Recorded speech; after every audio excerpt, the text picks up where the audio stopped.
All right. Welcome. Hello. Sorry about that big delay, guys. For some reason, there's a huge delay in the live stream here. Welcome to another episode of BIM After Dark Live. This is episode 77. My name is Jeff, also known as the Revit Kid. Thank you for joining us today. We're going to be talking about Revit families, parametric Revit families, and some really advanced techniques. I got Brenton Weiberg coming back. He was on the show twice at the end of last year. And by popular demand, he's back. So we're going to introduce him soon. Again, this is a live show, so I want you guys to feel free to chat, ask questions along the way. I will be checking them out and interjecting as where I feel fit. And then, of course, please subscribe to the channel here on YouTube. If you have missed a live stream but wanted to hang out live, make sure you subscribe because you'll know. It also supports this show and continues to support my efforts here on the channel. Speaking of support, definitely support those who support me. And when it comes to this episode, that is Twinmotion.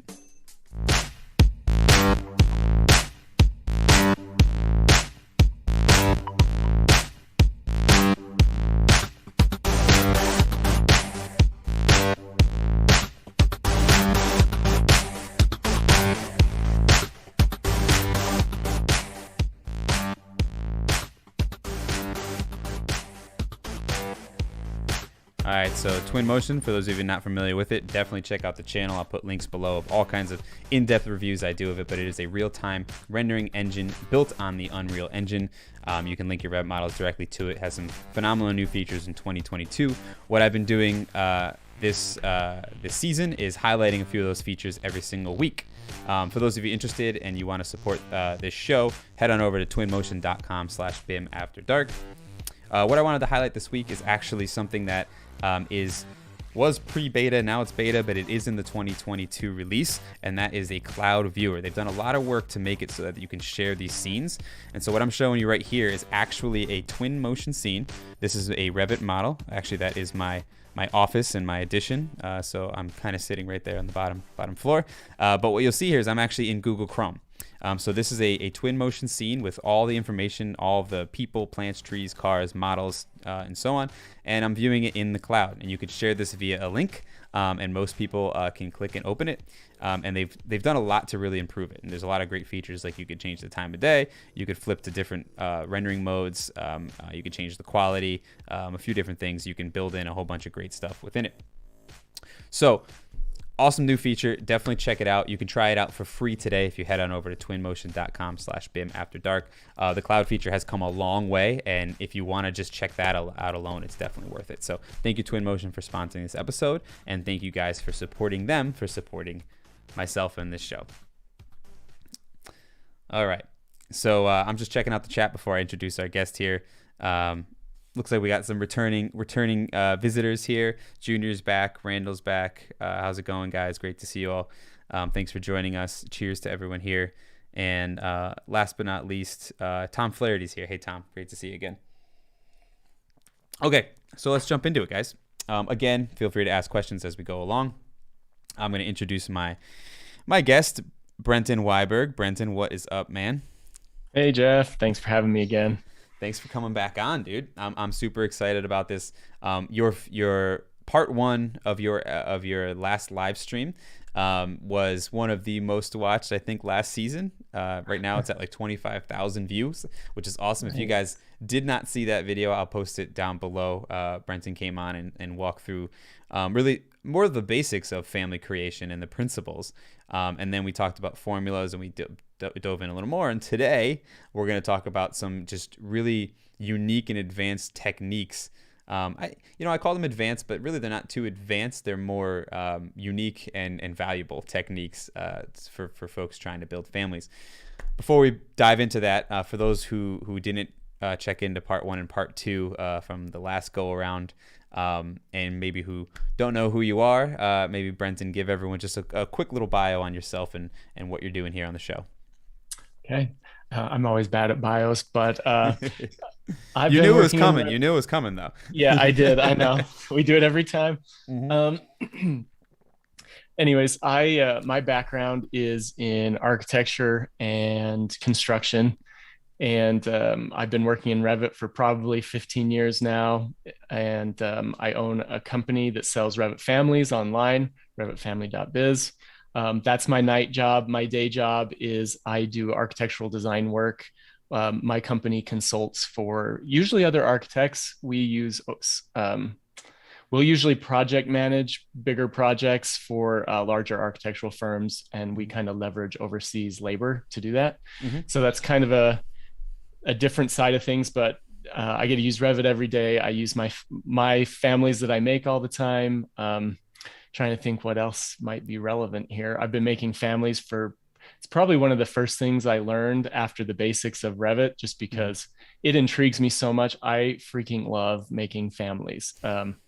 It's like a good balance between like problem solving, mathematics, Hmm. geometry, visual, like, like just like spatial reasoning. It's my jam. So Awesome. Great, man. Yeah. So I appreciate that bio. And again, I am going to link the previous two episodes. So for those of you that want to dive in more, if you enjoy what we're talking about today, then definitely check out those two. So today, we're gonna actually use some real world families that you've created, and I think break down some unique techniques and how people can possibly use them in their own families. I will also say that I have used Brenton's cabinet families pretty extensively. And for those of you interested, there will be a new series coming up here on the channel. Brenton and I teamed up a little bit. Hopefully soon. I'm in the process of editing it that I think you guys will thoroughly enjoy. But I've definitely thoroughly enjoyed using the cabinet families, and so I appreciate that. Thank you. good. And for that, I think what we're going to do is just maybe jump right into the first example. And so I think this is windows and doors and nesting, and I'll just let you take it away, man. Yeah, I'm wondering if maybe if you want me to maybe do some show and tell with like a handful of families, and then maybe everyone can kind of let us know where to kind of focus in, because I could talk about one family for 3 hours, the techniques I use to make some of these. Well, So why don't we do this? Why don't we we'll start here. We'll talk about these families that you have here on screen, which are our window families, and then maybe just show how they function here in the project, and then maybe we open up the family editor and just explain to people how and why what's going on? they get there, and then we'll see where the conversation goes from there. I'm sure there's going to be a dozen questions just from this alone.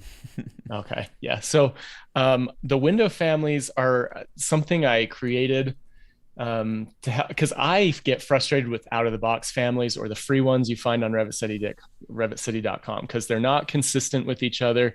Like one will have this kind of trim, another will have Hmm. a different. So I created these to kind of solve that problem. And over the years, people have so many great suggestions. Like all of my families are a result of everyone's feedback. Mm. And so my original line started with like the basic families that you would think of, but someone asked me if I could have grouped windows. And these are what I'm calling a grouped window. So you can see like sometimes you want to place a family that has a transom above, like maybe a window with a transom, or Hmm. maybe you get crazy and you want like 5 lower windows and then 5 transoms above. So Hmm. in order to do that in a project, you would normally have to place all 10 of the windows.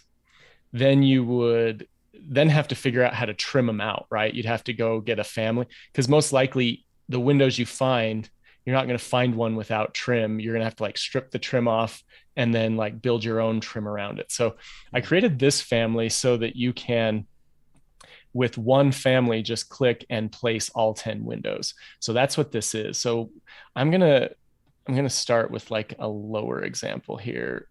Let's just start with a basic like 3 windows. And the cool thing is you can crack it open. Um, I've got my Zoom window in front of all my parameters here. Of course, right.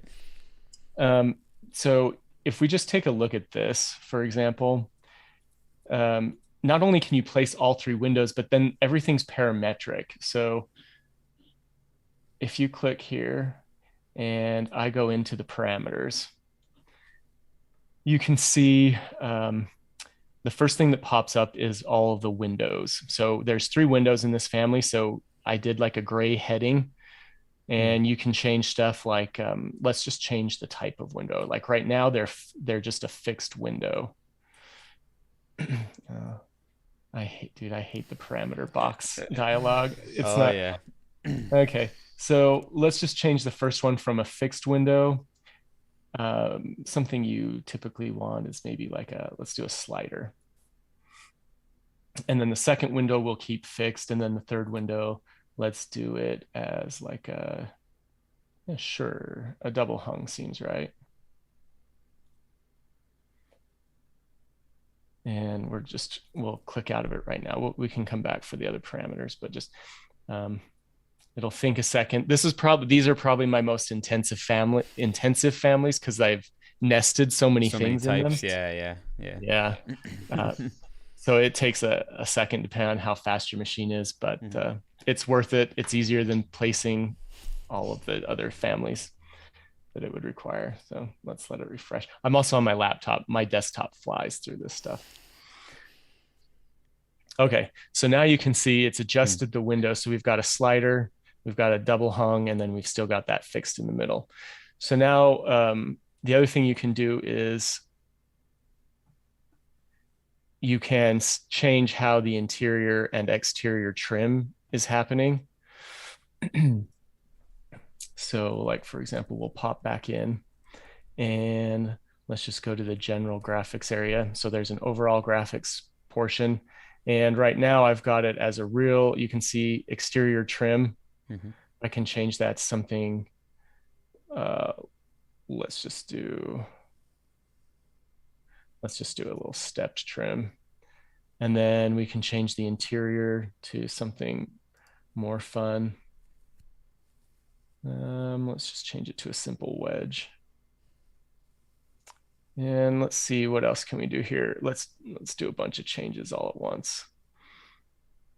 If we don't want the mullions on some windows, we can turn those off. So showing the mullions is a parameter. I'm going to turn it off the two end ones. I don't know why you would do just that, but in case that's what you want to do. You never know. Yeah. The other thing you can do is let's do this on the middle. Well, yeah, let's do this for now. And then we can also change the window dimensions. Like that's almost given. I forget to mention that. I feel like that's a basic thing you can do, but each window, if you come down here, you can change its width. You can change the space between the windows. You can change the height of the whole system. And we can change the width and depth of all of the interior and exterior trim separately. So let's just click that. So what's happening though in the background is a lot of stuff to make this work. Like the fact that you can change out the windows is not just nesting a family inside of another family, but then it's making that instance of the family parametric and passing that out to the user, which is kind of a technique. I don't know. Once you start doing it, it's you get addicted to using that technique, but not many people know you can do that. You can change out the family. And the unique piece of that as well is you can tag these are individual. They can be individual instances in the project. Is that correct? Am I correct in saying that? Yeah. So that was a big deal. I think my first version of this, people started using them and they loved how they were going into the model, but I had neglected to think about how it reports, to schedule in the model. So another thing, so here's our changes. You can see the new frame on the outside, and on the inside we've got a new trim, and then we've got the mullions removed from the side windows.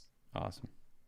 Yeah. So let's look at that real quick. Yeah, I was gonna say before we jump into the family itself. Yeah, let's see. I'm curious how, and I'm sure everyone else is, how this schedules and how it tags and that piece of it. Okay, I'm going to give away another family that I was saving too. So I'm going to jump into a project that I'm actually working on now because I was just doing this yesterday. I just finished the schedules this morning. So let's jump to the main floor plan. So right here, this is one of those grouped windows. You can see all three get selected at once. And you can see that each window is tagged. So if I do the tag command, and let me turn off the leader, and I hover over it, you can see right above it, it's trying to tag the whole system. So I could do that and tag the whole system. Sorry, the tag looks a little funny.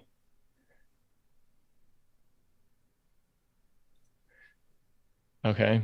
So that tags the whole system if you wanted to do it that way. Or if you go back to your tag command, all you have to do is tab and it'll hit each one individually. So maybe let me just clear these out of the way so you can see what's happening. So if I tab, there's that window, tab, there's that window, and tab, there's that window. So it's great. And that's another principle that we can talk about when you crack open the family, but there is a little setting that you have to set in the family in order for it to do this. Otherwise, it would only see it as one family. And then if we pop over to the schedule, like here's my window schedule, and you can see each one of these are all individuals. It reports the width and height of the window just fine.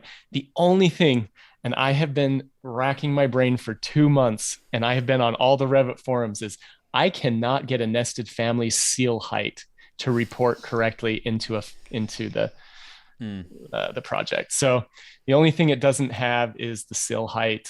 And everyone's just told me it's a limitation of Revit. That's a system parameter, right? That in the project environment, the seal height, right? Yeah, the default one. Yeah. So what's frustrating is all my other windows, like the single windows, they report correctly, and even this grouped window will report the sill height correctly. Like it shows 1'6", which is correct. But for some reason, when you tag the windows, they always report as 0 or some other weird. I don't know. I can't get it to work. So still, that's pretty neat. And so they have their own unique tag, which means they have their own unique schedule, but they're built within the group, which is pretty awesome. That's pretty powerful. Sweet.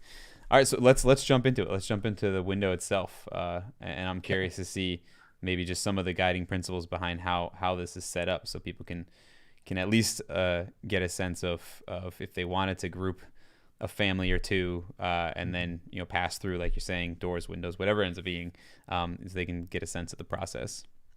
Okay, yeah, let's crack this open. Yeah, everyone's agreeing that sill height is broken. I was actually doing something the other day, and it was I don't remember what kind of family, but generic model family, but and it was the height offset from level, or one of those system parameters, that report, and it's like the only thing I could do with it was like pass it through using Dynamo to somewhere else to do what I needed, just because those built-in system parameters can definitely be a pain. Dude, building families for a living is like a mixed bag. I can spend 2 hours and create this awesome parametric family that'll do 90% of what I want, but that last 10% could take me 3 more days to figure out. Right. Because sometimes there's just some weird stuff that's going on. It's so satisfying when you figure it out, though, right? Yes, that's true. You're like, I win. Exactly. Awesome. Yeah. So here we go. We're in the family. Sweet. Okay. So let's maybe think, what's the best view to do this in? Okay, so I'm just going to break it down. We've got nesting is my favorite technique ever. If you want something to repeat over and over again, you got to make a nested family. If you want to make, if you want to switch out like I was doing with the windows or even the trim types, you've got to get into nested families. It's like the most satisfying thing. So what this is there isn't much actually in this actual family that isn't another nested family. So there's maybe the opening that is actually some model stuff that's in this the host family, but everything else, the trim on the interior, the trim on the exterior, all of the windows, if you click on them, you can see over here that it's a family, right? And I've just constrained the family around this opening. And I've constrained, maybe we should go into like an exterior view so you can see. Like I said in my last couple, or in my other videos, or our lives, everything I make with a frame of reference planes. So everything, I build the family out of reference planes first before I add geometry, and I make sure that all of those reference planes are moving like I would expect. And so, yeah, basically this window, all of these windows are hosted or constrained to the center mark. The trim around the windows are constrained, to reference planes. And then even this is a nested family, just this infill of trim. Um, just because, especially because I make, like you saw how many window families I Mhm. have, it doesn't make sense for me to keep modeling the same thing over and Over and over over again again, and right? keep constraining it. So I Mhm. just bring them in as nested families. And I Mhm. will say this, nested families do not really slow down your model functionality until you nest twice. So Mhm. if you think of it as like nesting dolls, like Russian nesting dolls, if Right. you go back more than one nest, it really does make it turn pretty hard. That's interesting. So in a family like this, what in the middle where you have the mullions, for example, um, Uh-huh. are those mullions nested into that family, or you build them in that family because to try and avoid, because typically that if you open that family, the having the mullions nested would probably be easier for some of the Mhm. functionality of it. But what you're saying, for the sake of what you've noticed as performance, is that something you would build into that family, or you would still nest that just because it's so specific? Yeah. So, okay. I would say if you can avoid double nesting, I would do it at all costs. In this specific instance, the mullions are nested inside the nested family, which Mm-hmm. I'm breaking my own rule. But I tried to get around it and it was causing all sorts of issues. Mm-hmm. So I just left it. And this is my only family. These grouped windows, they're the only ones I double nest. Got The it. rest of them, my cabinet line, I completely overhauled my cabinet line and started from scratch Mm-hmm. just to avoid double nesting because it probably made those function 3 to 4 times faster than they were Wow. before. And So now, when the function, I mean, you're noticing that speed difference when you're modifying the family, not necessarily overall Revit yeah, project function, but when you do make a modification to parameters and click apply, for example, how long it takes to do all of that. Is that what you're saying for the yeah, speed? Yeah. that's exactly what I'm saying. Yeah. Otherwise, it doesn't really affect the model. It's Yeah. only when making modifications. Awesome. So why don't we I'm assuming folks out there know what nesting means. If not, check out the last, and I'll link it. I don't think we need to dig into that too far, but I think maybe showing opening one of these nested families and loading it in, or maybe just showing folks how you can take a nested family and give folks in the project environment the ability to flip Control it. between the types, for example, as well as maybe that little secret checkbox you were talking about that lets you Oh yeah. tag it separately instead of individually, and so on. So let's maybe run through that. I'm going to read some of the chat. I see a few questions potentially in there. So as you're going along, I'll read in there too. Okay. So like you said, if you've never nested a family, it's easy. Just pretend that you're in a project, right? Load, you're going to hit the load family command just like you would any other time. And you're just going to navigate and find the family you want to bring in. So in this case, those windows that are in this family are actual windows. So I just navigate to my windows and bring it in. So that's cool if you want to make a static family, right? If you're not trying to like have the end user do anything with it, Hmm. that's cool. But if you want it to function for the end user, this is only the beginning. So you get your family in there. And like I said, the first thing I do is constrain it. So, like this window's been constrained. And then the next thing you have to do in order for the user in the project environment, in order for them to flex or move the family, you've got to hook up the nested family. You've got to connect the parameters for the nested family to parameters in the host family because only the parameters in the host family are going And to be so accessible to the end user in the project environment. I hope I said that clearly. It can be complicated. When you first start this, your brain kind of explodes. So let me just show you what I mean. So right now, if I wanted someone to be able to change the width of this window in the center or the side ones, they wouldn't be able to do that when they load it into a project. So in order for them to be able to touch this and change the width of the nested family, I'm going to go to this nested family and its parameters show up over here in the properties palette, just like any other family. And you're going to hit edit, depending on if the parameters you're looking for are type or instance. But in this case, they are What are they? Okay, so these are all instance parameters. And the reason I am having trouble is it's cutting off part of my screen here. There is this little itty bitty box by the parameters that probably people don't notice. But over here, you can see the nested family has like all these parameters. And the one we're looking for is like width and height, right? Those are the basics. And then maybe materials. So I could manually enter the width and height if I wanted to. But then, like I said, the end user can't get to that. What is better is to connect it to the width and height of the host family. So if you look right here, there's this little itty bitty thin button right next to the parameter. The And worst, if you, literally one of the worst buttons UI based in Revit. I don't understand it. I guess maybe they initially were trying to hide it, but man, Yeah. it makes it extremely challenging to teach.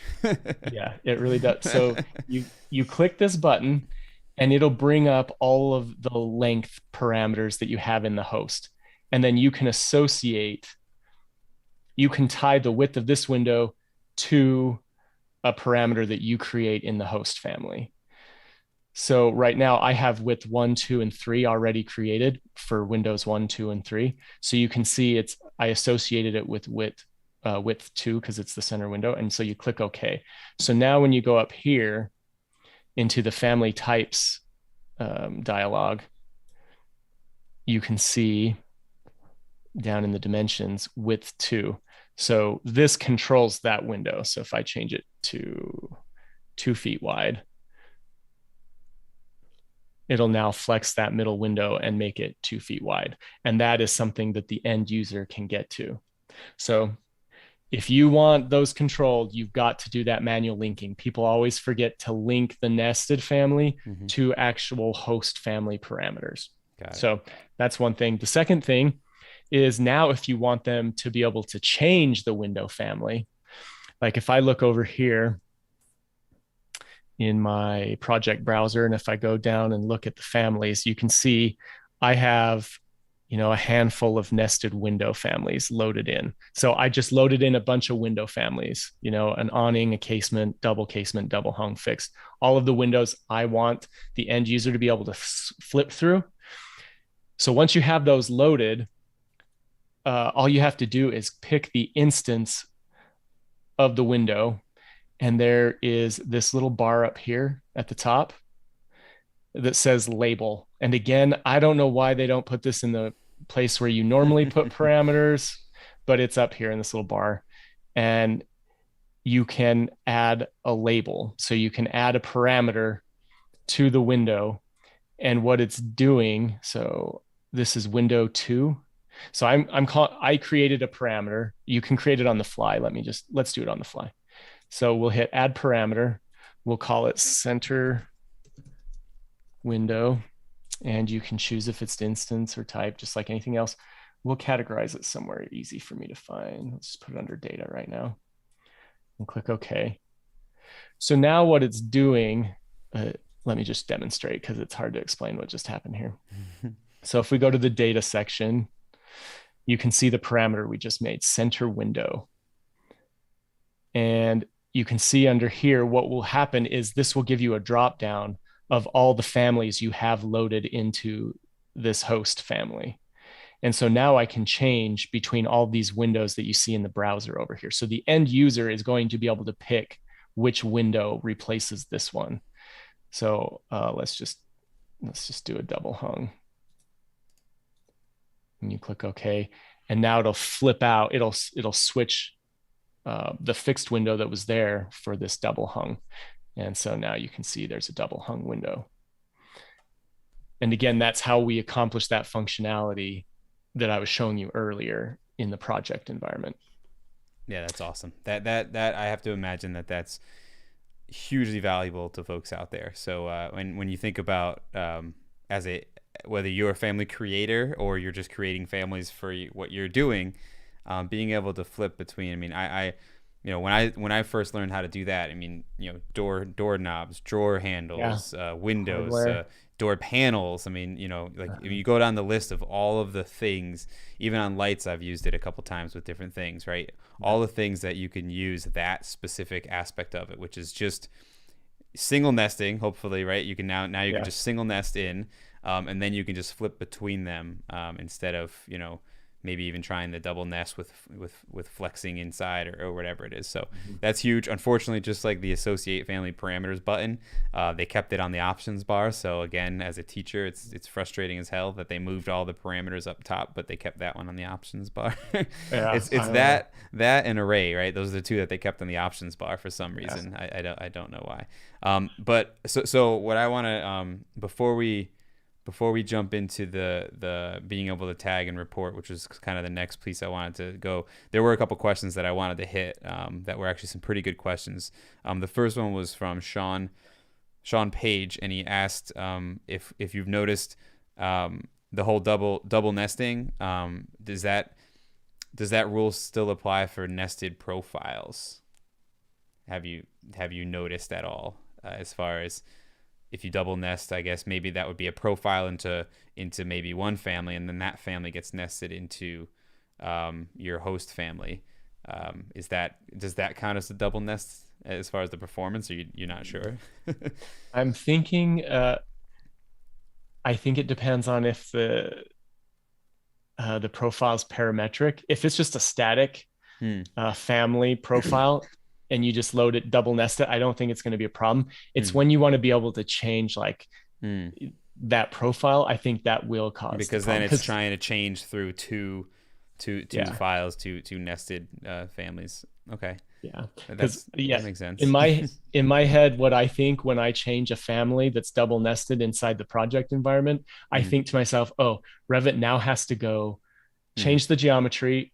Oh, and then it hits a snag. It has Hmm. to open another family, change the geometry. Oh, then it hits a snag. Then it has to open another Hmm. family, change the geometry, and then it cascades back down to the Right. project. It's like Yeah. you The could see less why the that would less of be. that you can do, the better, for sure. That makes sense. Yeah. Sebastian had a question about the nested families. Are they hosted by wall or by face, or how are you hosting the nested windows in this particular instance, I guess? Um, in this particular instance, because I know it's a window and a window just really almost always goes in a wall, I did do a wall, but I generally never host anything Hmm. because it's just real hard to undo if you don't want to nest it. But yes, in these, it is hosted to the wall. Does that Um, include the nested families?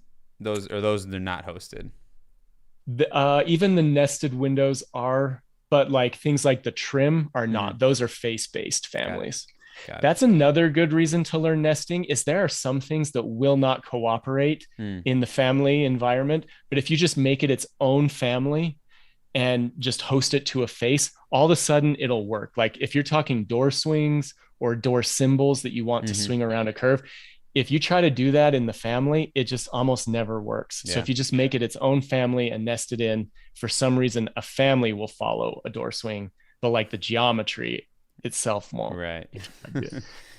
Awesome. No, Tino had a question about the glass, symbol that you got going on there and how you've made it. I don't know. I don't know. I mean, I guess you can answer that. Yeah, I guess they really like the glass symbol that you got going there. yeah, don't get me started on hatch patterns and why Revit does not have a built-in hatch pattern. For 15 years I've wanted this and no one listens like Hmm. at Autodesk. So that I wish I could tell you that I'm an awesome coder and I wrote it, but I literally just stole it from one of my friends who is into Revit. I was like, "Whoa, that glass pattern. I'm taking it." And so I did. So if you guys really want it, I'll make it available. I know it's frustrating to find good Yeah. hatches. Yep. I will say that, if you do want to make it yourself, but I appreciate that, and if you want to share it, feel free, and I'll make sure to share it, for anyone watching this, and in the future. But if you watch, an episode, which I'll link again, on PyRevit, there's a couple other add-ins out there now that create hatch patterns. You could probably make it, but I guess long story short, it is a hatch pattern, and it is just a nice hatch pattern that repeats and looks decent. So, Brent, if you're willing to share it, then we'll share it. If not, I will say, to Tino, to check out the episode on PyRevit and learn yourself a little PyRevit, and you can make custom hatch patterns literally by just drawing. So you can make whatever kind of glass hatch pattern you want. So I think awesome. I need to go watch that. Yeah, yeah, it is awesome. I use their hatch, their pattern creator pretty often, which is pretty sweet. Oh, that's awesome. Yeah, I Uh, spent an hour the other day finding board and batten hedge cutter. It was driving me crazy. oh, that you just got a model now. Yeah, um, that's awesome. There was one more question I saw there, which I think would be kind of interesting, which is how does this work with phasing? I think I kind of know the answer, but I guess I'm assuming the question. And who was that? Sorry, Thilinituk. I'm not really sure. Uh, I'm assuming the question there is if you wanted to phase different aspects of the group window. I guess maybe demo like a middle window or something. yeah. Maybe. In that case, I don't think you can. You would have Yeah. to demo the whole window. So I would Right. just, if that was the case, use the use case. I would not use the grouped window for that. Yep. Yep. All right. Awesome. I just want to make sure I hit everyone's questions while it's in time. There were some pretty good ones in there. Um, the last one, Sebastian asked, how big are the families? Not, I would Size-wise. add to that. I would add to that. How big are the families? I guess size wise, and then is that? And I think we talked about this. I talked about this with Steve Stafford on the about 7 episodes ago about the size of families and how much does that really actually matter Yeah. per se. So first, I guess since they did ask, maybe how what size wise, how big is one of these families with all these Okay, nests in so there? let's do a grouped. Let's do my biggest group. That's a five window, five transoms. So it's not small, 13,000 kilobyte or 1,300 kilobytes. Yeah, so it's 13 megabytes. Yeah, okay.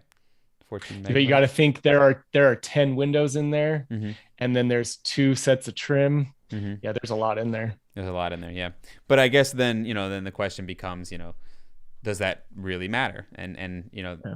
I over time I'm of the nature of the thought that it doesn't really matter as much unless it's more about what's in those 14 megs to me than the actual size of those 14 megs. But awesome. Yeah. So Because, like, just for example, if you compare it to just the plain window, is 2,000 kilobytes on its own. So if mm, there's 10 of those in there, that's yeah, still smaller than 10 of the windows right. on their Exactly. own. So, Yep. Yep. And again, does it really matter that much? It doesn't. yeah. Yeah. That jury's still out a little bit. Awesome. So great questions, guys. Thanks, and keep asking along. I'm gonna try and fill them in as they make sense. I wanted to jump in because I'm sure there's some people who really do want to see and understand. So now you've built this family. Like you said, it's basically just a wall with a hole in it, and you're nesting in all these pieces and showing exactly what you just did there with the type parameter, which is awesome. Obviously reference planes, flexing, all that good stuff. So now if you were to bring this in as it is, you wouldn't be able to tag those types, right? Oh, right. Initially, Yep. right? And Yep. so I want to, if someone goes to do it, I want to, I'm really curious, or I want to make sure that they understand where, the next step. Okay, Setting. how do I tag these specific, nested families within my group family, or schedule them? Because I think if you can tag them, it reports, it's the same with the schedule, right? Hmm. Okay, so I always have to remember where it is. I can't remember if it's in the host or the nested family. So we're gonna look on the Click fly. through, you'll find it. You'll find it. Yeah, so in the host family, you would go up here to the family category and parameters. And there is one that says shared, so that's not it. So I think it's in the nested family. So if I'm just going to double click one of these nested families. So before you nest, well, I guess it doesn't have to be before you nest them. Once they're nested, you can just open them up and change them. Mm-hmm. So you're going to go up here. So here's the family I'm about to nest. You're going to go up here into your family category and parameters, and you'll scroll down, and there's just this little setting called shared. And if you just make sure that box is checked, click OK, and then renest it back into the family, just update. So we'll load it and close. We'll load it back into the, oh no, I've got too many things open.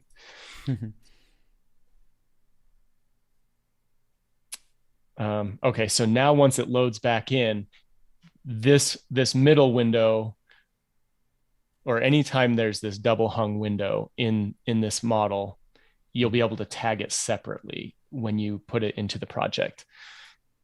And in fact, and schedule it separately, right? So that by default, and that gives you the ability to do either one, right? yeah, and what it does, it's an interesting concept. Let me see Mhm. if I can, dude, I'm doing everything in 2017 right now because all my Oh, families I have to do in 2017 so oof. that everyone can Hmm. use them.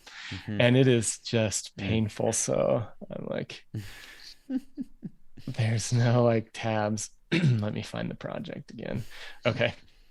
So what it does is it actually brings in, if it's a shared nested family, you can actually see if we go under Windows, you can see here nested window, nested window. So it actually brings the nested family into the project as like an additional family inside the project. That's awesome. Whereas That's great. it doesn't normally do that if you don't share it. Hmm. So because I've never, and maybe there isn't an answer to this, but when you click that shared, um, is it doing anything more than just being able to access that as its unique element within that group? Does that do anything with parameters, data, any of that back end, or you think is it Mm, just giving you access to that in the project environment? I think as far as I've tested it, it just kind of gives you access. Mm. It also treats it like if I was to open that nested family, make a change and put it back directly into the project rather than nesting it back into the host Mm. and then back. If you do that, it will still allow you to update Oh, the okay, family interesting. in the nested inside the families that Hmm. it's nested in. It's interesting what it It, does. and I brought up that question just because I think for folks who are trying to understand, let's say, shared parameters, and then you see this thing called shared in the category, to me Oh, it's confusing, right? And yeah. that's kind of where I was going with it was, to understand that it's not sharing all the parameters from this family. It's sharing, I guess, the category. I'm not, it's a weird concept when you think about it, but that's kind of why I wanted to sort of clarify that is this is separate from shared parameters within that family itself, right? I mean, Yeah. that's two different Yes. things. Awesome. So I'm just checking now to see if there's any more questions on this. Could you explain why can you also load family? Um, I think Sean just mentioned exactly what you were mentioning, how you can load into the project and it jumps back into the family. Pretty cool. Awesome. All right. So I think what I'd like to do, if you don't mind, is I'd like to talk about that window and door tag family. Yeah. I, Yeah. I know because you know uh, there's a lot of residential architects within my private community as well as out here on YouTube, and especially with residential, this tag, the 2636, it's pretty popular in that area, in residential especially because you're kind of putting that information on the sheets, but it's a challenge to make it, and so I'm curious to see how you've approached this Pandora's box of Revit, which is showing your width and height in a tag the way that you're showing it.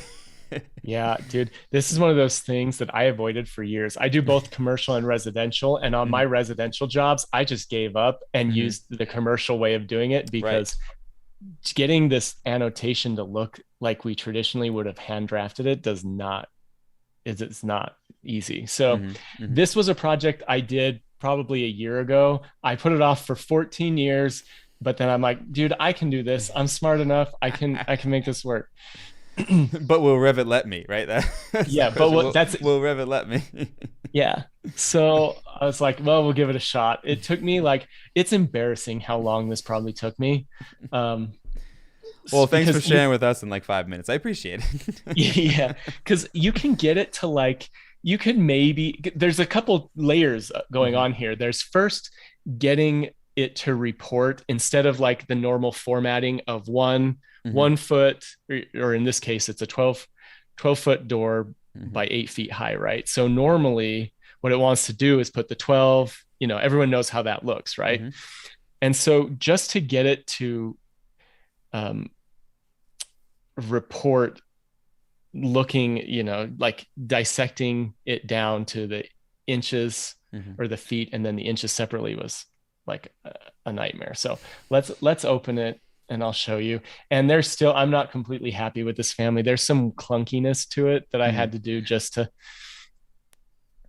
um okay. So what I first, oh man, I'm trying to decide where to begin. So what we're trying to do is you need a label. So if anyone's used a label is simply something you can put in the family and you can tie it to a parameter of the item that it's meant to label, right? So in this case, we're talking about a door. So all this is a label. So you go up to the create, is it create? Yeah. Right here, there's a label. So you click label and you would place it, and then it brings up this dialog box.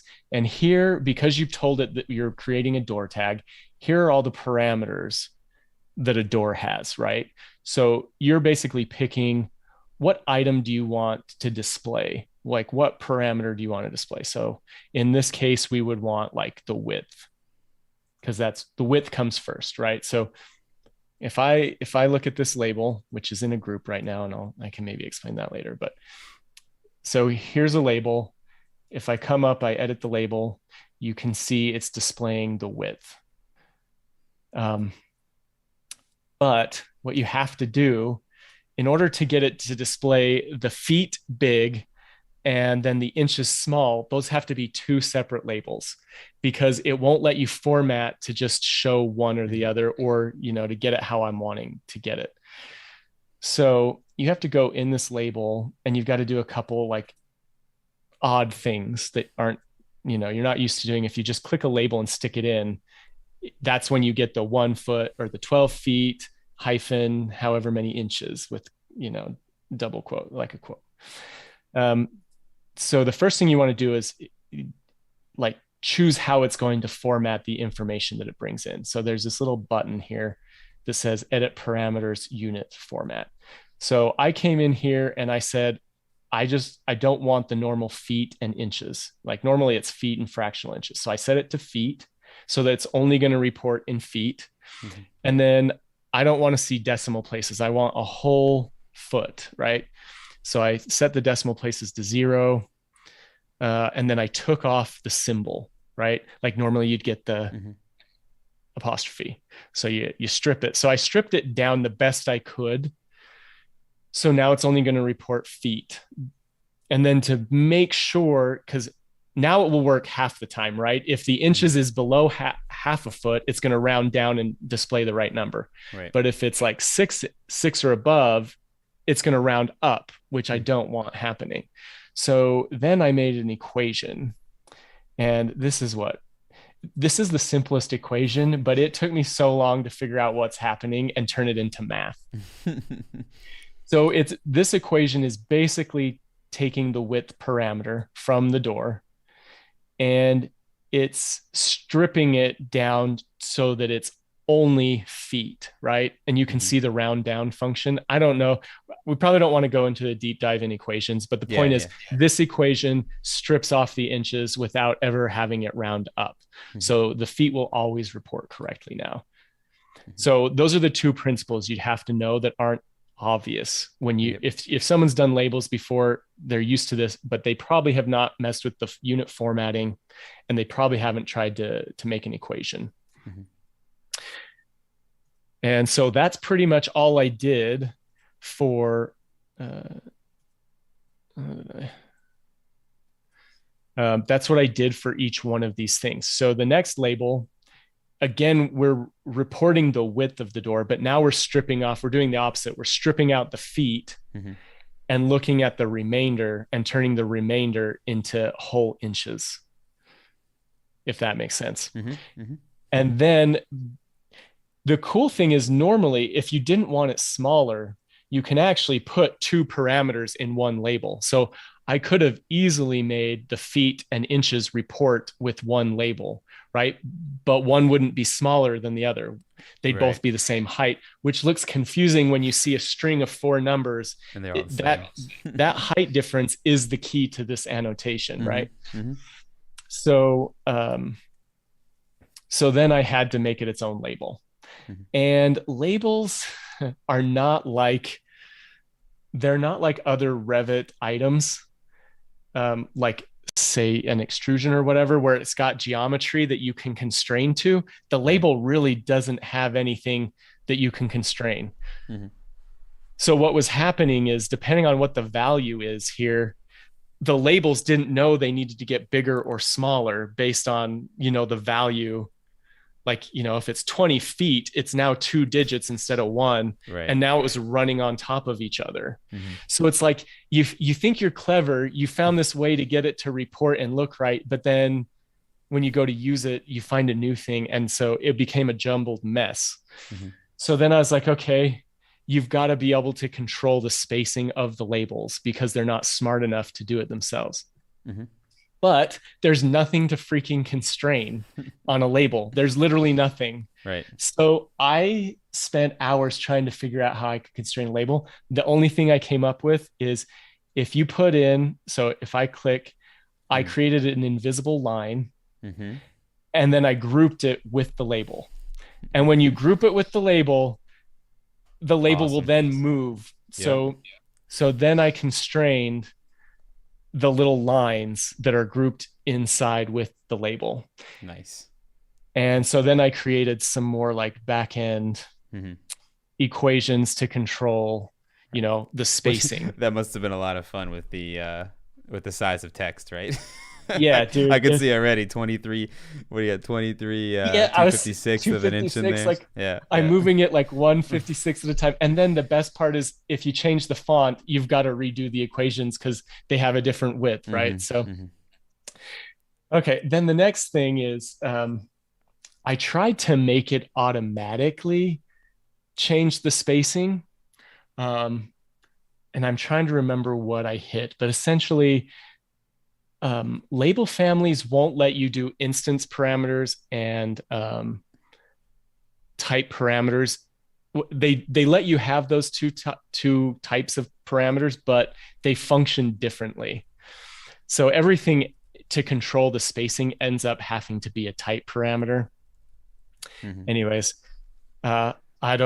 people probably are not interested in all this, but those are some of the key tricks. I mean, I could tell you right now that based on my reaction and thoughts, and then I think Michelle just mentioned in the chat, just putting the invisible line in a group in a label like that in order to control the location of a label is cool. I mean, that's huge. That's a unique idea that probably helps a lot of people in some challenges they may have had with specific tag families, if I had to guess myself. Yeah. I am interested, before we go a little further, in the inches, in the format of that within the label. I'm trying to compute it in my head, what you did to have that show the inches and not without the feet. Right. Okay. So if you remember, I'm going to try to remember. So the first thing I did was edit the formatting again, right? So if I click on the formatting, it's only reporting inches now. So nothing's in feet to begin with. So we start with inches, and no symbols, whatever. So all that. So then when we go to the equation, let's see if we can dissect it. So it's the width divided by 1. I think I had to do that to clear an error. Mm-hmm. Times 1. Dude, do you know it took me so long to figure this equation out? So I'm kind of embarrassed. I don't fully know. I think so. I take the width, the raw width, and I basically on one side before the minus, there's the raw width. And then on this side, what I was basically doing is I took the inches and subtracted. What am I doing? So you're trying to just get the remainder inches left over. Mm-hmm. Right. Because the equation on the right is the one that you use for rounding, for the rounding on the feet. And then you're subtracting that out of the width, so that in theory that gives you the inches left. So it leaves you the change. Yeah. Okay, I got it. Because I was in my mind, I'm like, well, wait a minute. If you're showing feet and you're showing inches here, then that's gonna, if it's 1'6", that's just gonna show 18 inches over there. But so what you're doing is you're doing 18 inches minus the 12, and then you get in your 6. So that's perfect. Yep. Awesome. Somebody had Sean had a question when it came to the spacing here. He mentioned, did you play with different alignments, right and left, to try and make that spacing happen easier, as far as the label, how the label is aligned? Yeah. Oh, dude, there's probably not something I did not try. I'm literally like talking days it took me to get this to work spacing wise. It's embarrassing how long it took me. It doesn't matter. It's awesome. I appreciate you sharing it, even though it's clearly, it's fresh in your mind. But when you showed me this when we were chatting before, I knew I had to bring it up because I do think that it's just. First of all, I was curious to see how you approached it, and then I do think that it's something that people have asked a lot of, and then it clearly techniques from this can be used for other things, and that's what I'm always excited about when I see new stuff is the idea of grouping the label, the idea of using the round up and round down to strip out certain things. I mean that is super neat. Yeah, dude, I just thought of something. So see this little type marker at the end? Hmm. I hated that it was just adding it to the end. I think I even made it so that when you show the comment, oh, I don't know if it Oh, to I know center it. it's yeah, it recenters it. I can't remember which one it is. Yeah, there you go. So when uh, you set this to be visible, it yeah. will recenter the whole thing so that it still looks nice in the plan. Oh, I love it. That's awesome, man. So cool. Yeah. So cool. No, that was great. I'm just checking to make sure there's no chats. I honestly think I think that's a great spot to start to stop. I mean that was fantastic. I appreciate you coming on, Brenton. I appreciate all the questions in the chat. You guys were awesome today. And if I see any other questions come in, or if you guys have any other questions later on, feel free to reach out to myself, and I can forward them out to Brent or Brenton. Where can people get a hold of you? Probably on my website, you can use the contact page, revitfamily.biz. You can Awesome, find me there. awesome. I'll put links to that below. Any final thoughts before we wrap up here? No, I think the trick usually with families is once you learn the basics, everything else is just a rearrangement of the basics. And it's really just thinking outside the box to get it to cooperate is what the most valuable skill. Awesome, man. Awesome. There was one question Bradley had, and he just messaged it again, so I will bring it up. Was about materials and how those interact with the nested family. And so I don't know, maybe it's 10 o'clock, but let's quickly run through it, maybe just to show Bradley how would you pull materials through in a nested family. Yeah, that's a good question. So you'd pull a material through the same way you're pulling like the width. So this is a nested family again. And if we crack it open, where did I put the material? Yeah, right here. So I made it, in this case, it's an instance parameter. And again, my border's cut off. So let me just redo my window here.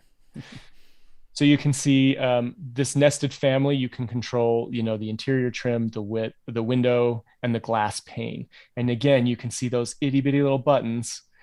And if I just click that button, let's say the glass, I can then pass through the host parameter, material parameter. I can pass it over into the nested family. So it's just the way it's exactly the same as the other ones. Yep. And I think the question, it was a while up, so I don't know exactly, but I think the question was about when you have all these multiple types, and I think the answer is what you just showed. You'd link each of those types to the host. But the great thing about it is now you could have 30 types of families in there, but the one material that you have in the host is actually, once it's all linked together, it's changing all 30 Yes. families, which is pretty sweet. Can, So I think can I that tell was you the question. another Yeah, go ahead. one other tip that saved Yeah. me a ton of time? Yep, of course. Okay. So regarding the parameters and passing them through. Hmm. So if it is important how you make the family that you're about to nest. When I know I'm going to nest a family, I make almost all of the parameters instance parameters Hmm. because right now, because that material is an instance parameter, I only have to link that material once to this instance of the Hmm. window. Hmm. And if I flip it for a new one, it'll acquire the instance parameters of the Right. one that was there before it. Hmm. Before, I was making everything Types. type parameters. Oof. And every time you load a family in, so say you had 4 families that each had 10 parameters, you had to associate it 40 times. And that once I learned this, I was like, wow. No, that's a great tip. That's a great tip. So as much as possible, of course, that means they have to be instance parameters in your host family as well, right? Or no? No. No, I No, don't they think don't. You're right. so. Yeah. But another thing to keep in mind when you're doing this is all of your windows, if you're going to nest windows and have them switch out, you do need to make sure they all have the same parameters with the same name. If one of them is missing a parameter and you flip to that one, it'll lose the parameter. And then when you flip it back, that parameter is no longer associated with the window. Even though it was working before, it won't work after you. These are all dumb little bugs I find when I've done this. So there's some caveats when doing this. Yep. Well, no, I appreciate you sharing them, and hopefully they're valuable to folks out there. Awesome, man. Well, thank you so much. I appreciate it, Brenton. Great to see you again. Again, revitfamily.biz. I'll put the links down below, as well as the previous episodes. I'm sure I'll have you back on. You guys check out for some of Brenton's cabinet families to feature in some videos coming up soon. Awesome, man. I appreciate it. Thanks a lot. And thank you to everyone that's here. Thanks again for joining us every week since for the last 7 or 8 weeks now. Also 77 weeks before that. We won't be live next week. I'll be on up in the mountains trying to enjoy some fishing and not being on a computer. But the following week I've got another guest back, so stay tuned. Be sure to subscribe. You guys are amazing. Thanks again for joining us, and I'll see you soon. Have a great weekend.